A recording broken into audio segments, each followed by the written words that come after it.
Are you a ruminator? Uh, I'm a ruminator. I'm a looper. I get negative thoughts in there and go round and round and round and have harnessed that skill to work for days on end. Like, yeah, pretty cool. And I'm guessing I'm not the only one ruminating and thinking some negative things and doing whatever and getting in a loop just over and over and over again and can't get out.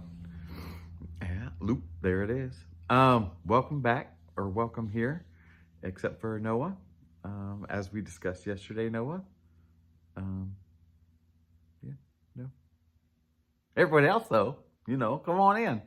I want to talk about where I'm at with my mind control, to say it in a funny way. Um, and thank you to my friend who told me to try to film it like the long way. I don't do it because it just feels weird. I don't feel like I'm looking at, you know what I mean? My eyes, where my eyes are tracking. Like right now, like I'm looking just at a weird green dot. And it feels weird to talk to a green dot. If I talk to my face, now I look like I'm looking somewhere. Anyway, let's not ruminate about that. Well, I just cross my eyes and dot my look at the green thing.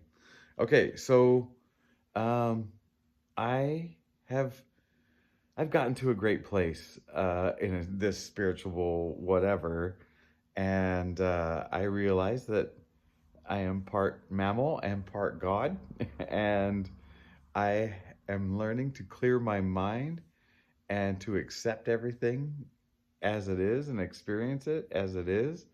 See, I can't even look at the camera. Well, anyway, but negative thoughts, negative thoughts are the thing, and getting out of the stories and the programming and the whatever, and just taking life as it is.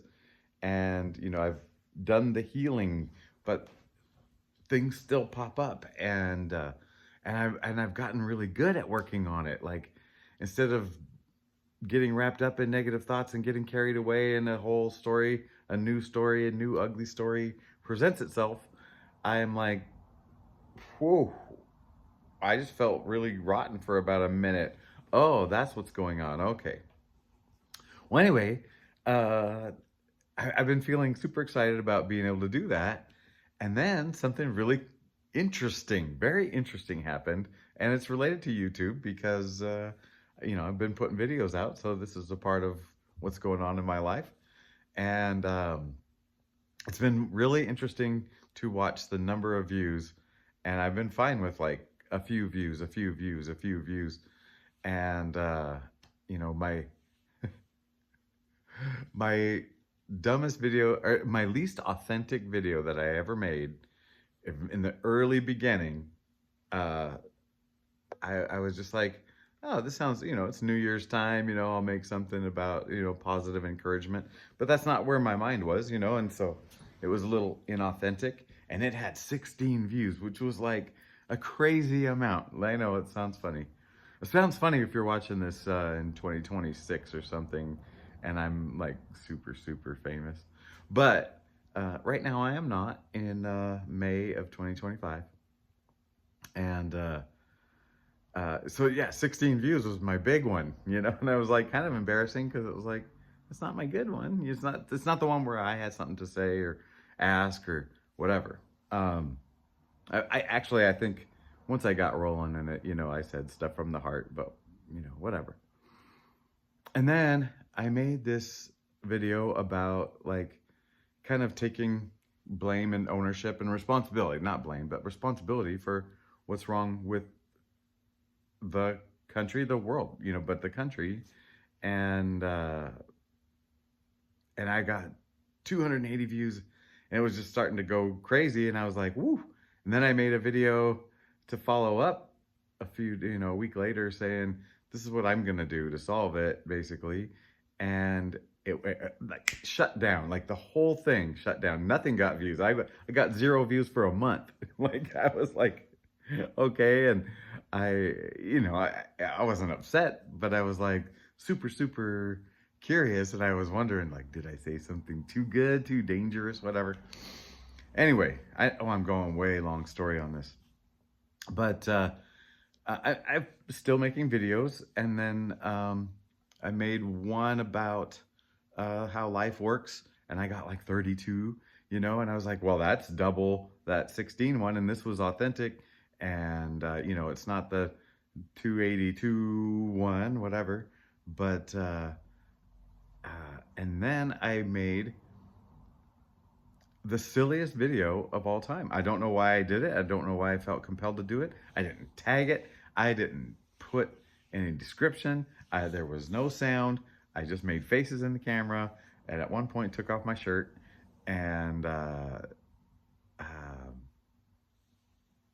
it just and oh, the title. I was gonna put no title, and it said title required, and I was like, what's the least thing I can put? And I put a period, and that thing took off all of a sudden, and it was like, you know, I mean, there was one view, of course, you know, 1, 2, 3, 4, whatever views, and then suddenly it was like there are 10 views, and then there are 15 and 20, and then there were 30, and I was like, what's going on? And then I hit 100, and then it got like to 145 and then dropped off.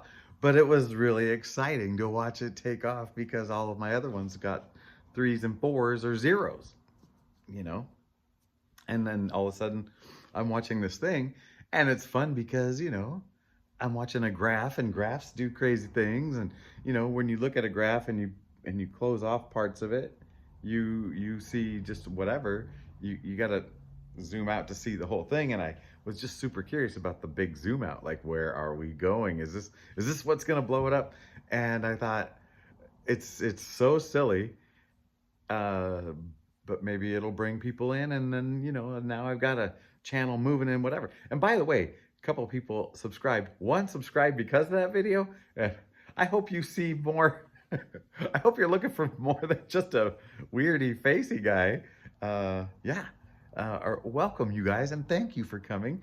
I have now 16 subscribers, which, if you eliminate the first 6 that were family from a few years ago that I asked to join so I could try something, and then, you know, making little nature films, you know, not films, but little, you know, whatever, and you know, whatever. I've got 10 people I don't know. I think, maybe, I hope I don't know you, because I'm saying weird stuff, and I don't want to see you in the day. But anyway, back to the story. YouTube, it's a very interesting thing to do, and I was getting excited about this, and then I found myself like going back to the little app that shows what the numbers are, and I just kept refreshing it, and I was like pumped and excited and whatever, and I realized I was ruminating and looping and doing whatever on an exciting and a positive one as well. And it really started to make me think like, okay, well, maybe we don't do that as well. You know, like be excited for the experience, and then once it's over, get back to life. Like, put it in its proper place. And does that but anyway, so I was thinking about that, and the next day we had a track meet, and we had a person improve a whole bunch and win the meet, and it was like, and I watched them like be excited and be excited and be excited, and almost can't handle it after a while. You know, it was like, you know, it's just a little track meet, you know, like a small schools out in the middle of nowhere, you know, like we were out in the prairie almost, you know, so like, well, yeah, big deal, but fun, cool, enjoy. And then, but it's not, you don't have to live it. You can live it, right? But so then I was like, you can kind of choose how long you stay in that emotion. And I was like, am I actually in control of my mind? Like, for once in my life, like, did I just control it? Can, you know, I mean, it's not 100%, but right now it's like I can kind of steer the ship sometimes, you know, when I'm not too wrapped in it, when I'm not too like bought in to what's going on and thinking I'm a player in it, you know, instead of just going, cool experience, fun experience, soak it in. Okay, yeah, I get all wrapped up and then go, all right, that was great. And then, oh, terrible experience, that's pretty bad stuff. And back out as fast as you want. And it reminded me, like, well, as many people do, battled some pretty good depression. Uh, you know, it hit me at various spots. And in 2011, so like in the spring of 2011, so I was like 40. Um, I got my last big yucky bout. There was, all the life changes. There was a big move, job change, terrible job that I hated. I wasn't getting to do the things I loved, and yeah, just lots and lots of stuff. And the job was really a downer. Like, you're working with people that were in a pretty low place, pretty bad spot, and I couldn't handle it. And I got depression, and I realized something about my own mind, how it works. At the time, I thought it's just wiring its brain. And I realized, for me, depression was like a giant dark pit, that wasn't bottomless, but there was a bottom because I found it once, and when you get there, and you open your eyes and you're not afraid to look, you go past your fear to look, not unafraid, but you realize it's not as terrible. Those dragons, when you finally see them, they're tiny, they're nothing, whatever. But the skill that I learned back then is, if something happens to me and it's upsetting or makes me feel sad, it's okay to take that first step into the hole, because there's a step there, and be sad. But you can't take the second step because there is no second step. That's the way I've always felt about it. That's the way I described it in my head. Don't let yourself take that second step and let yourself feel worse or indulge in it. I know that's not the right word, indulge, but for me it was. And because I knew it would take me down. And that is a place where there was zero control. And yeah, it was awful. And, always awful.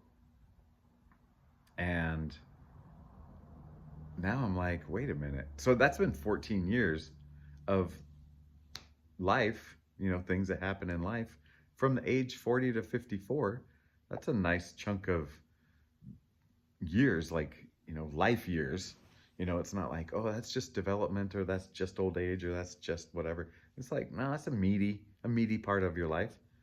I have not gotten depression, but I have not put that same skill to use for anything else. like elation. Yeah, you're elated at the time. You can't just go around being elated, and then you're living in your past, right? Like, whatever. But I feel like now with positive stuff, I feel like now I can decide to live in it as long as I want, but still, like, know when I can pull back or whatever. And with negative stuff, I have that choice as well. And well, I want to choose not to, because of past experiences. Anyway, so yeah, mind control, like, control yourself. I, I'm really questioning school because they're asking us all to be in control of ourselves. And as a teacher, I wanted them to control the crap out of themselves. Like, dude, just knock it off. Yet we teach them nothing about it, and it might not even be a proper place to teach them because they're still accumulating all the story and the programming and the whatever. It's confusing. Like, it's like, what do we do?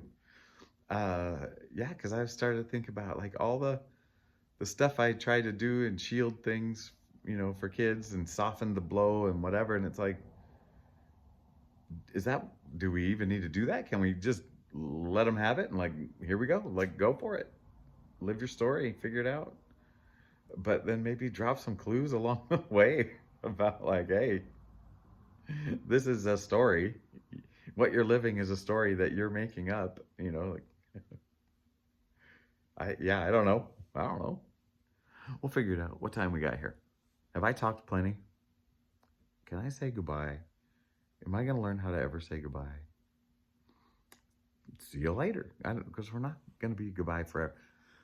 A couple of you sometimes will see me, and if you got to this point and say goodbye, we're not saying goodbye forever. If you made it this long, if you're the true ones that made it this long, gosh, I wish I could look right at you. I have to look all over to see what's going on. Okay, so thanks. Thanks for sticking around. And I hope you enjoyed. I hope I gave you something. And there will be something weird coming down the pike all the time. Okay. You know what? I do love you. I love you. You're a good boy.